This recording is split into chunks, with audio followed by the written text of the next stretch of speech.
أخي عبد السلام، الله يسلمك. ويعجبني في الذكريات سخاؤها. لماذا سخاؤها؟ لأن الذكرى نحبها. يعني إعرابيا أقصد. يعجبني في الذكريات سخاءها. السخاء فاعل.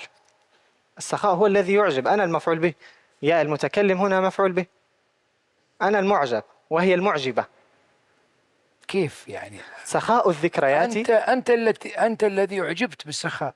نعم، يعجبني. لا، أعجبت هذا مبني للمجهول، لكن أعجبني سخاء الذكريات، فعل ومفعول به مقدم ثم فاعل. أنت عجيب. يجيب. هو عجيب ويجيب، لكن أعجبني سخاء. لا تكون فاعلا مطلقا. ما رأيك بعد ذلك تخرج وترجع تفكر وترجع وتعترف؟ ما رأيك؟ لا مشكلة عندي. هل مصر؟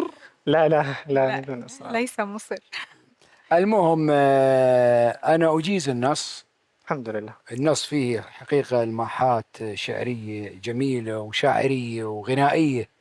كل التوفيق لك. الله يسلمك. مرحبا أخ عبد السلام. مرحبا. اللهم أكثر علينا السلام. اللهم آمين. اللهم آمين. لك نفس شعري جميل الله يسلمك. مع بعض التحفظ، يعني أحيانا نحسك